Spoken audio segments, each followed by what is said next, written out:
So I'm not a doctor or anything like that, but I am a practitioner, and I do talk to young people, and I do talk a lot about how they're doing with more mental well-being than mental health.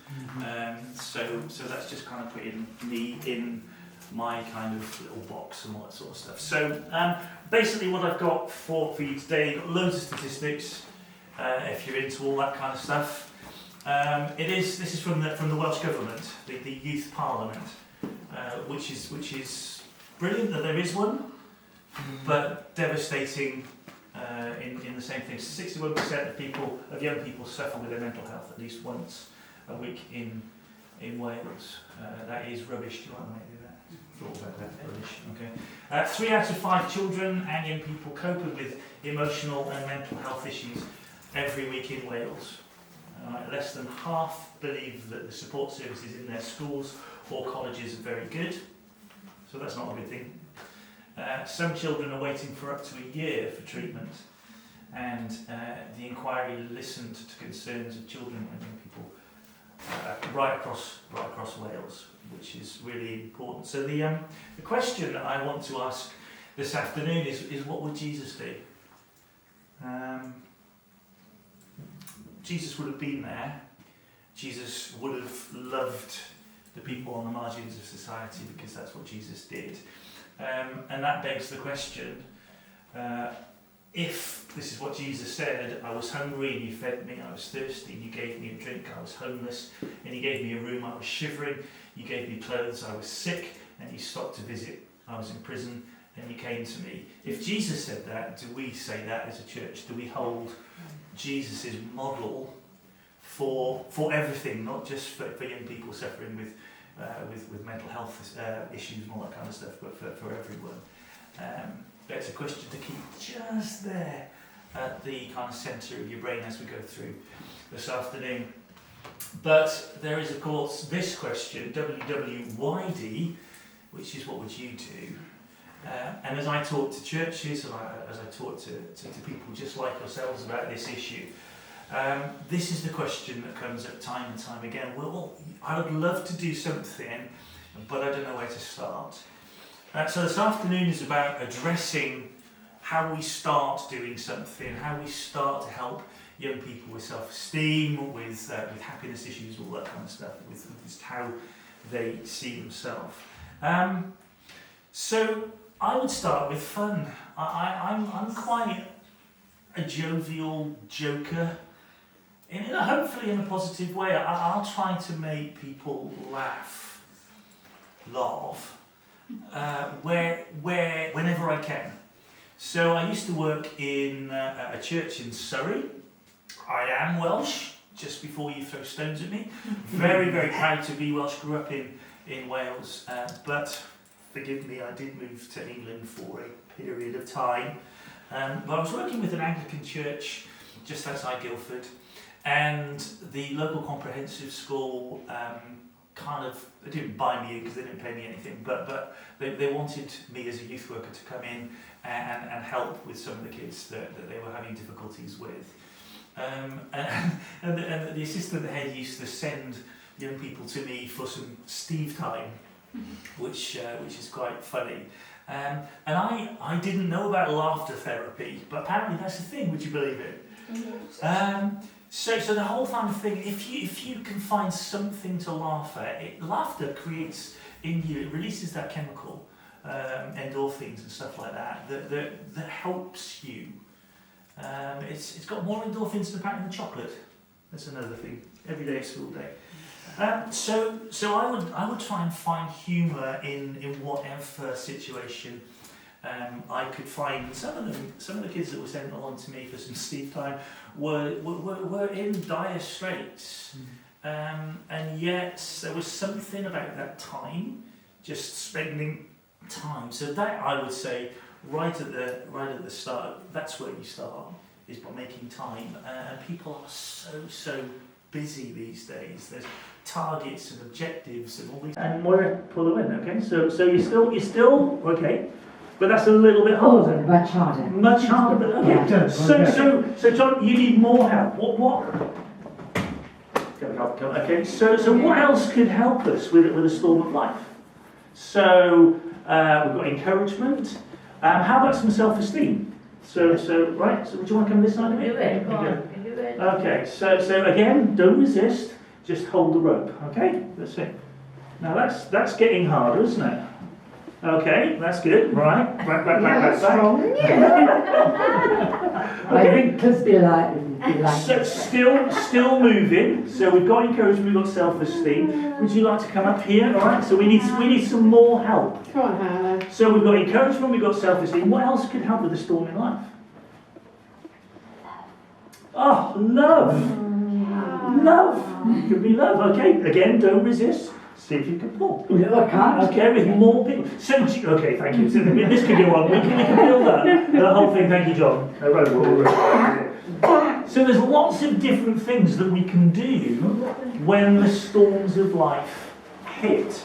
So that's the idea of that. So that's week 1. So we're looking at things like self-esteem. We're looking at things like good friends, good decisions, goals for your life. All these different things, ways, coping strategies. I think like psychologists and stuff would call them ways that we can cope with when the storms of life hit. And we say to the young people all the time, because they will. You know, we're going to go through life and you will come against times that are really hard. But it's being prepared. It's not avoiding those things, because you can't avoid the storms in life. But it's finding coping strategies. So good friends, self-esteem, good decision-making plans, and you know, whatever you want to put into that thing there. So the more of these that you add, the harder, as Moira found out, the harder it is to pull somebody over. Okay, so that's the simple kind of life lesson. This is quite fun. You can all get involved with this. So you're all going to have to get up on your seats. So what we've got here is a block of wood with a nail in it. There's nothing special about the nail. It is just a nail from, I think, B&Q probably. All right. And we've got 14 nails here. Okay, what I want you to do as a team, as a group of people, I'll move these chairs in a minute out of the way. I want you to come around this table here, and I want you to balance every single one of these on top of the pin of that nail there. Okay, so you're not allowed to cheat. Okay, so there's no looking on the internet for the answer, because the answer is there. Okay, what you're all looking at. Actually, the reception is not too good, so okay. So come on, my dear, and I'm going to give you just 5 minutes to do that. Okay, I'll give you 5 minutes, and I'll put a little soundtrack together. Let's move these out of the way as well. All right, hopefully there's enough room. Let's move that out of the way as well. I'll need that for later. Okay, so are you ready? We're working as a team. Ready? There's space around here as well. Okay, so it's all going to be on that pinhead there. Okay, all of them. Ready? Up. Wait a minute. Okay, start in 3, 2, 1. Here we go.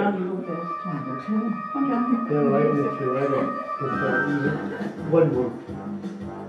If you all hold them in the middle. Yeah. Yes. Hold them. Just hold them together. Put it there, like that. Oh.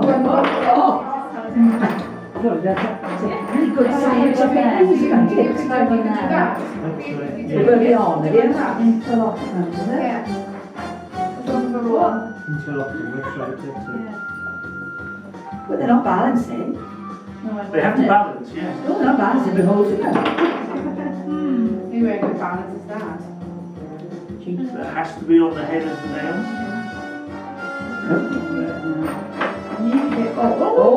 Well done, mine. We've got 1.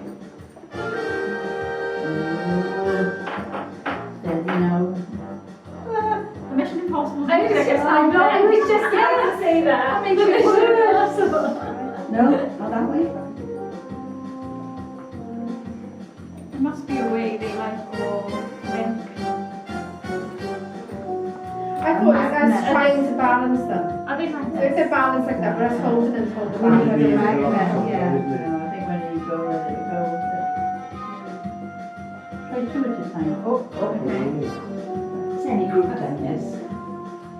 Yeah, oh yeah, it's totally possible. Oh, Why don't it sit hospital? Has anybody done it though? One group, we, Maybe do it the other way round. Yeah. So do it that way, do one that way, and then one that way. Yeah. We'll do two together then. Yeah, so do Two together. the picture on the screen might help. Oh yes, you Ah. yeah. Yes. Might not. Oh, you just put it there to just tease us, haven't you? Yep. Yeah, it's natural, isn't it? Well, you're on the ball. Right 3 minutes left.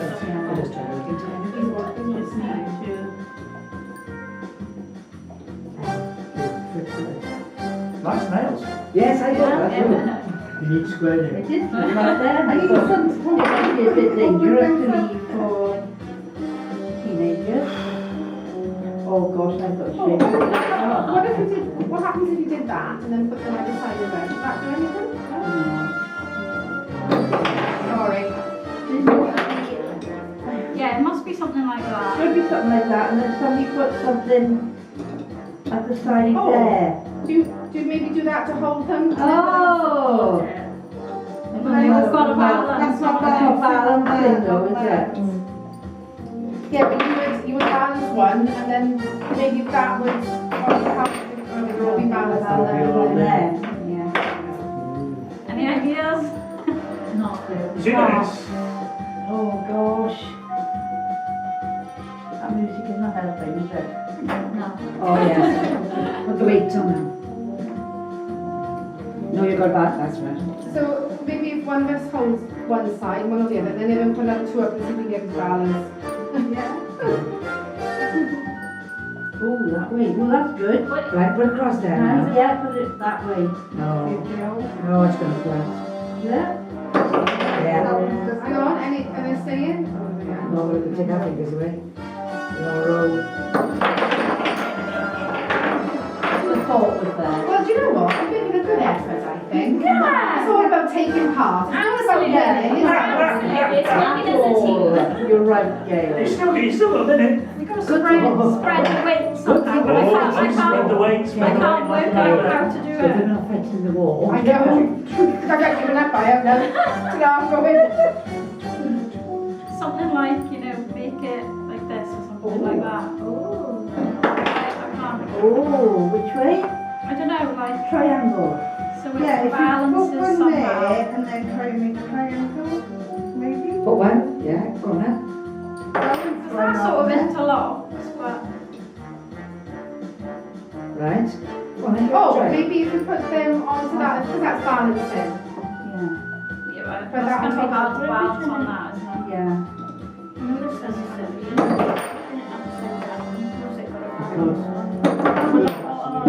Oh! Yeah, that went through my No, way. yeah, no, it's going to be on the head. Is it on the nail? No, you said on the head of the nail. On the head. On the head of the nail. What's going to be on the head? 10 seconds. Oh! One, at least we've got one. Hang on, so just let go, so you balance now. So why didn't any of you ask me how to do it? Oh, neat. We're all programmed Yeah. to try to be individual, to try to sort it out. What I loved from that was you were saying it all the way through. I'll show you how you did it because I know what to do. Okay, so. Dun, dun, dun, dun, dun, dun. So it is all about interlocking. Okay, so we were on the right track with interlocking. But we're interlocking this way. And this is, like I said, this is available on the internet. Just do this with the cash, shouldn't we? Yeah. No, no. Wow. Very good. Oh my lord, that's it now. It's on the internet. So it is possible. What I loved about that was people say we can't do this. This is impossible. I heard the whole kind of let's have a go. So you were saying let's have a go. Let's try something else. Let's try do it. Let's try. So there's two different psychologies and stuff go in there, okay? Okay, There's all those that. that kind of go in, yeah. Please sit down. So that's how it works. It's strong as So you well. can bring that up to the day now. So that leads into the whole idea of we don't ask for help.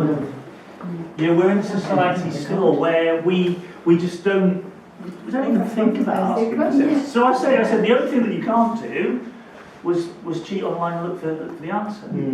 So I didn't say it, and the kids go, "Oh, but you said." I said, "No, I didn't. All I said was don't cheat by looking online for what the answer was. I didn't say, so why don't you ask me? Ask somebody that knows how to do it." These here, obviously not that they're all real plastic, but it's all to do with what we think about ourselves. And this obviously is a beautiful apple. I wouldn't eat it because it's plastic. If that was a really nice one. Stinking thinking. The way that we think about ourselves, the way that we perceive ourselves is really important. If I had loads of time, you saw on the stall out there, there's a little elephant there, 2 little elephants. That's quite a sad story about how a baby elephant is taken away from its mother and chained to a tree, and it grows up believing that it can't pull itself away from that tree. And the power of negative and thoughts and stuff over us is so powerful, so we don't even try to pull away. So healthy thinking produces the good fruit.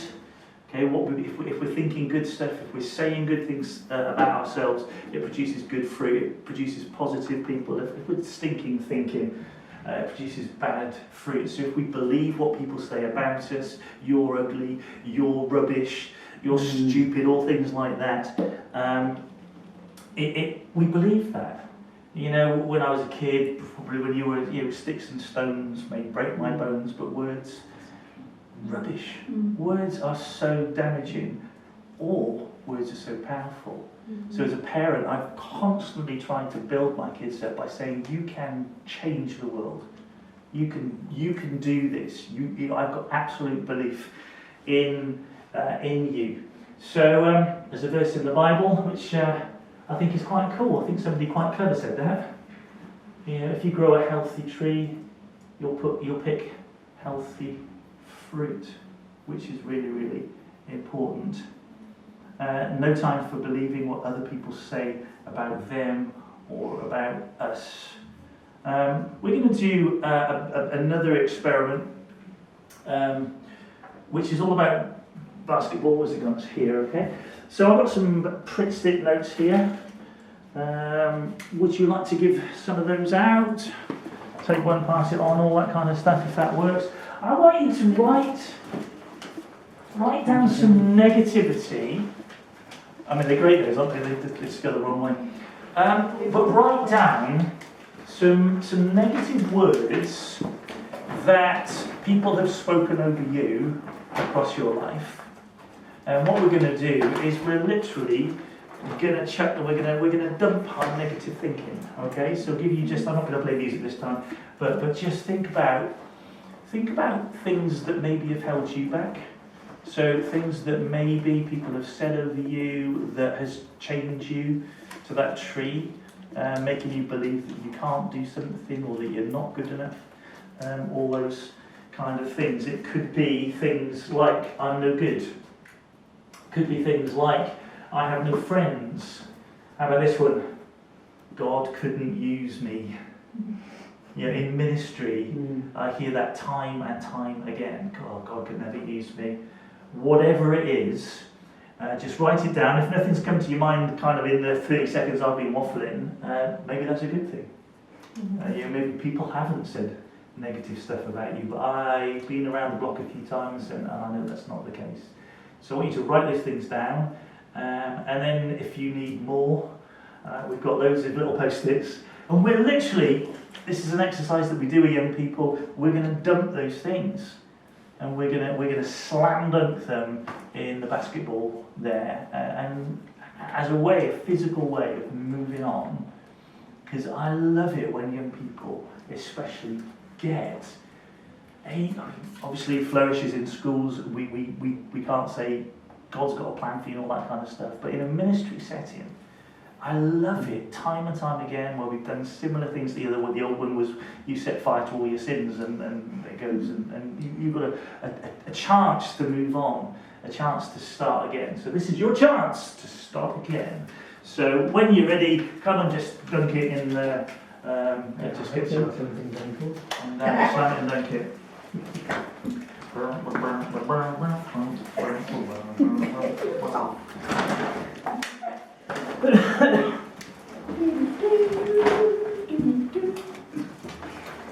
Slam dunk.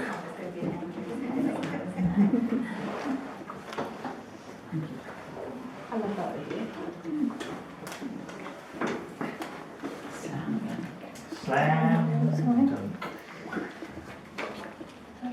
Because we've all had negative stuff said over us. Yes.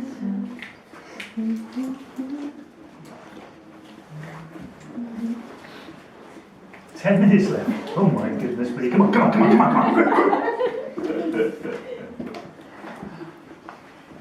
Oh, that's fine.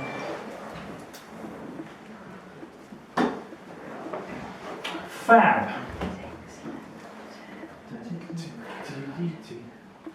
So that's something that we do with young people, and it's quite amazing how releasing that can be when they've had these long-held beliefs. Do you like my balloon?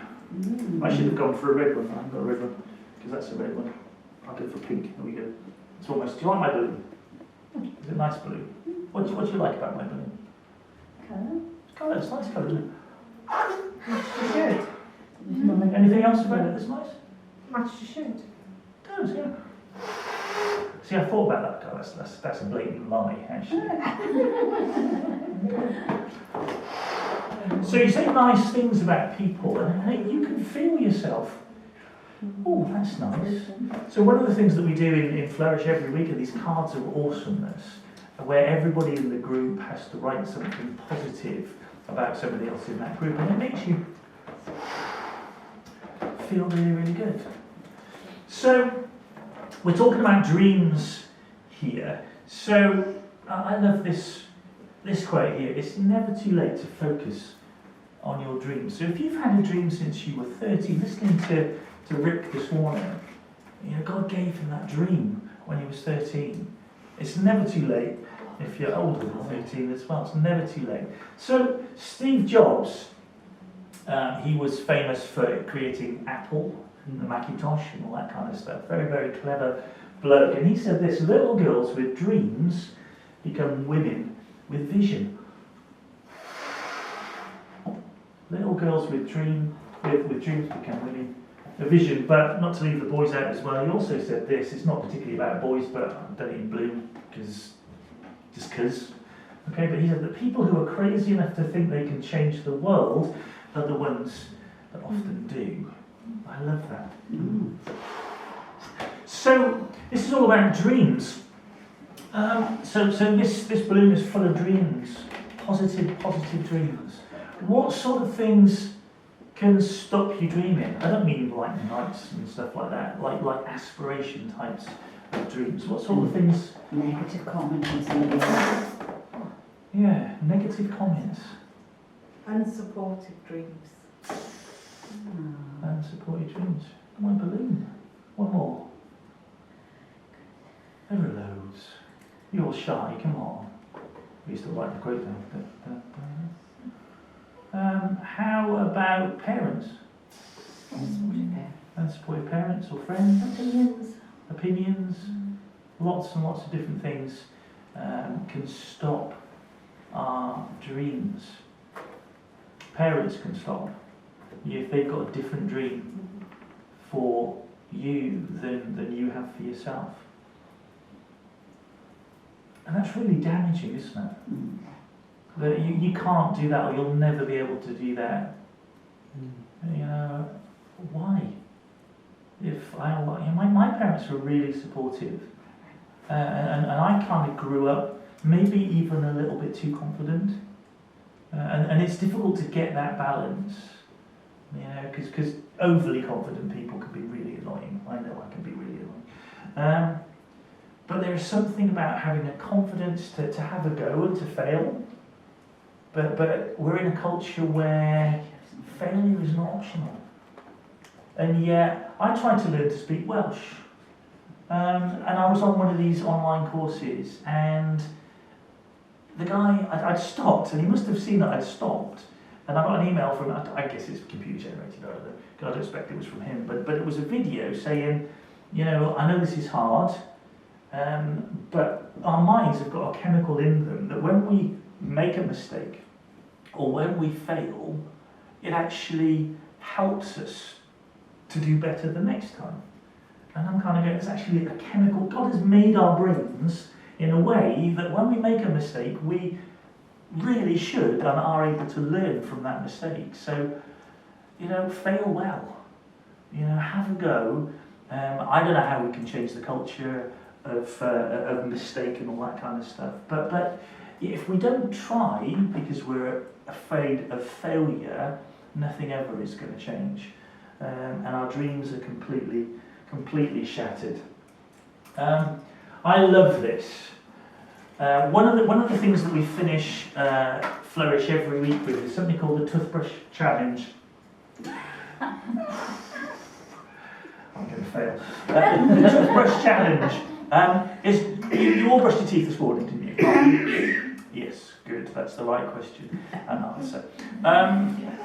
Dentists suggest that you brush your teeth for 5 minutes every day. So what we do with the kids that we have in our Flourish groups is we give them all toothbrushes at the start of the course. It's an 8-week course, and we don't want the toothbrushes back at the end. And we say, okay, so every week there's going to be a toothbrush challenge. So every week there is a word or a phrase that we want people to say over themselves in the mirror for 2 minutes when they're brushing their teeth. So you look at yourself in the mirror, because they're most, you know, I've had some kids say, oh, we haven't got a mirror. Okay, in an ideal world. So you look at yourself, eyeball yourself, you're brushing your teeth for 2 minutes, saying things like, I am amazing. I am confident. I am brave. I am unique. All these I ams. Because they found that creating habits affects what you believe about yourself, and breaks all these negative beliefs about you. So I'm rubbish. We've done that. I'm great. I'm brave. I'm positive. I'm some of these on here. I matter. I'm loved.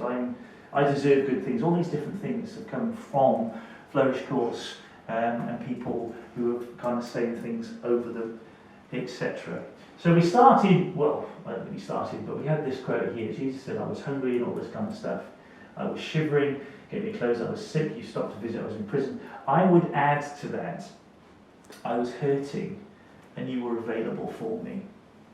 Because like I said right at the start, if we make time for young people, because let's face it, we can find time, even if we're the busiest person in the world. If something is important to us, then we'll make time to do it. It might mean stopping doing something else. But if the mental welfare of the young people that we're involved with is important to us, we'll find that time to make ourselves available. I was hurting, you were available for me. It's back to that time equates to value and how much we think those young people are worth.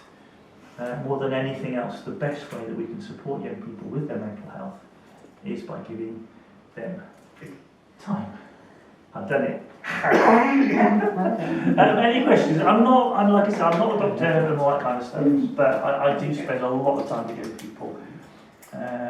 And I love it when young people get it, that God's got a purpose for their lives. And all that kind of stuff. Any questions? I'd like to listen to it again. It probably wouldn't be the same. No, but you should make it longer. Do you want to do this? A fantastic nail? And you'll do it. Should we pray then? Yeah, God, thank you for this day. God, thank you that we have carved out time to spend considering how we can better serve young people, how we can better serve children. God, I pray for these people here. I pray, Jesus, that you would free us up with more time, Lord, in busy worlds, in busy lives, with commitments.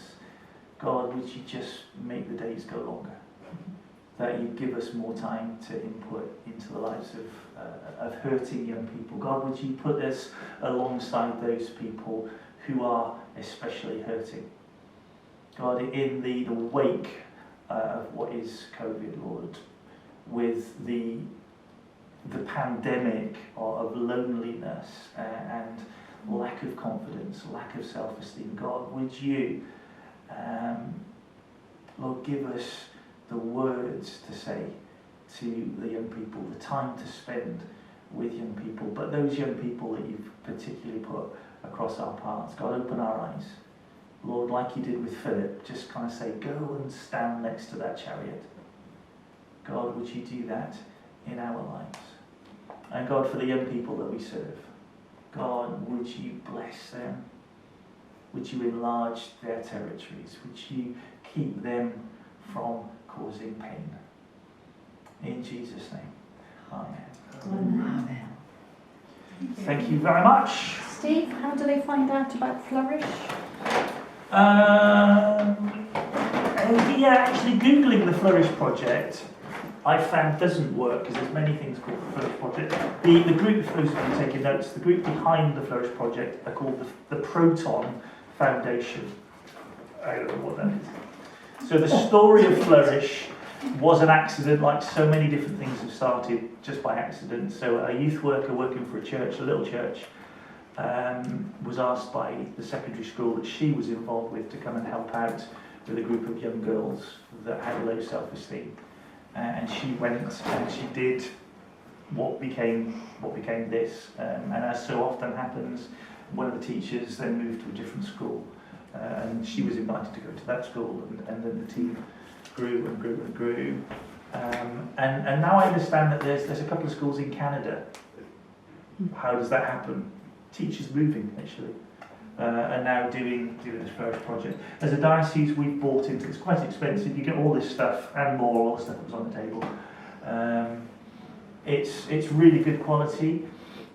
We can show you how to get trained. So if Swansea and Brecon want to get trained in it, we can put you in touch with Flourish.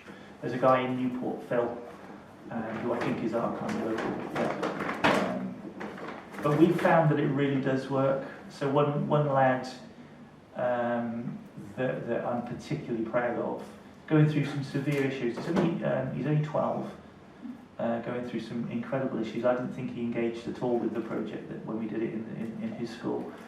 Head down on the desk an awful lot of the time, really zoning out. But there's an evaluation at the start and at the finish. And he came out. He was 286%. Happier, which I didn't think he'd engage with at all.